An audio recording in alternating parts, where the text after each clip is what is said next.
Dalam hari-hari yang akan datang ini, kita akan menyelidiki secara berurutan berbagai dampak yang dihasilkan oleh firman Tuhan di dalam diri orang-orang yang menerima firman Tuhan dengan lemah lembut dan tulus, serta dengan keterbukaan hati dan pikiran.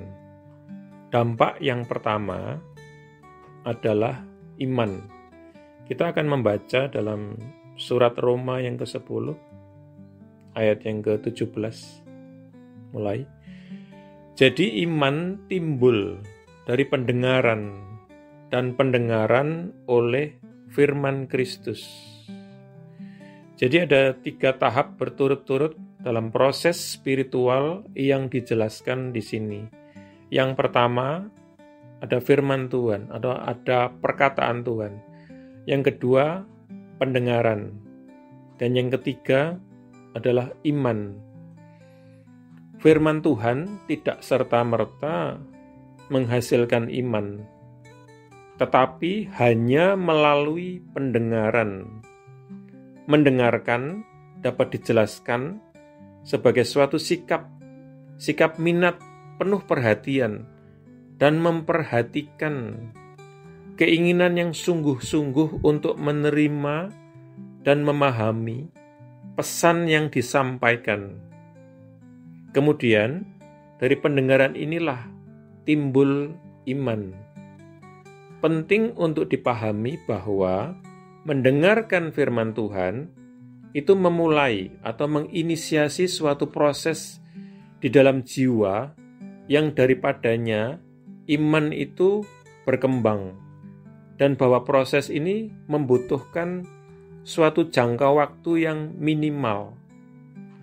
Hal ini menjelaskan mengapa hanya ada sedikit iman yang dapat ditemukan di antara begitu banyak orang-orang yang mengaku Kristen saat ini.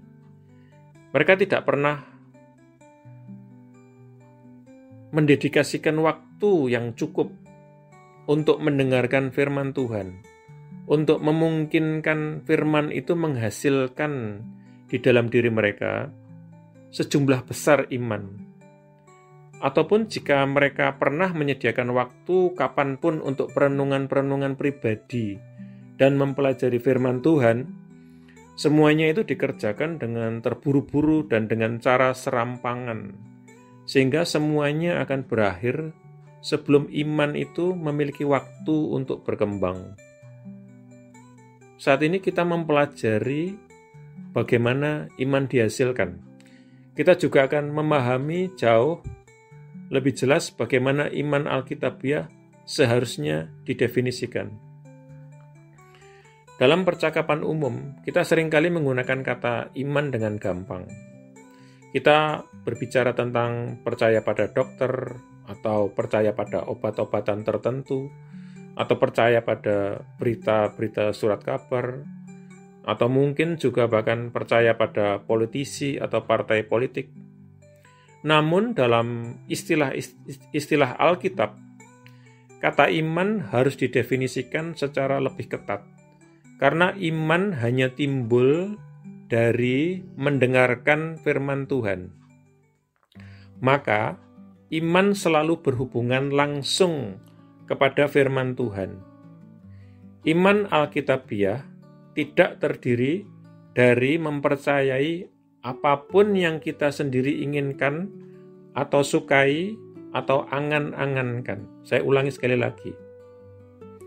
Karena iman hanya timbul dari mendengarkan firman Tuhan, maka iman selalu berhubungan langsung kepada firman Tuhan, kepada perkataan Tuhan sendiri. Iman Alkitabiah tidak terdiri dari mempercayai apapun yang kita sendiri inginkan, atau apa yang kita sukai, atau angan-angan kita sendiri. Iman Alkitabiah dapat didefinisikan sebagai percaya bahwa Tuhan itu bersungguh-sungguh dengan apa yang Dia katakan dalam firman-Nya, bahwa Tuhan akan melakukan apapun yang Dia janjikan di dalam firman-Nya. Sebagai contoh, Daud menjalankan iman Alkitabiah seperti ini ketika dia berkata kepada Tuhan yang tercatat dalam 1 Tawarikh 17 ayat 23. Kita lihat sebentar. 1 Tawarikh 17 ayat 23. Dan sekarang ya Yehova, firman atau perkataan yang kau ucapkan atas hambamu dan atas rumahnya ini, atas keluarganya ini, biarlah itu diteguhkan untuk selamanya, untuk kekekalan, dan lakukanlah seperti yang engkau katakan. Iman Alkitabiah dinyatakan dalam 5 kata singkat ini. Lakukanlah seperti yang engkau katakan. Lakukanlah ya Tuhan, seperti yang engkau ucapkan. Contoh lain demikian pula, perawan Maria menjalankan iman Alkitabiah yang sama ketika malaikat Gabriel membawakannya suatu pesan janji dari Tuhan, dan dia menjawab, terjadilah kepadaku menurut perkataanmu. Ini tercatat dalam Lukas 1 ayat 38. Itu adalah rahasia iman Alkitabiah. Itu adalah rahasia iman Alkitabiah. Menurut perkataanmu, menurut firmanmu, menurut firman Tuhan. Iman Alkitabiah dihasilkan di dalam jiwa melalui pendengaran akan firman Tuhan dan diekspresikan melalui respon aktif mengakui penggenapan dari apa yang Tuhan telah katakan.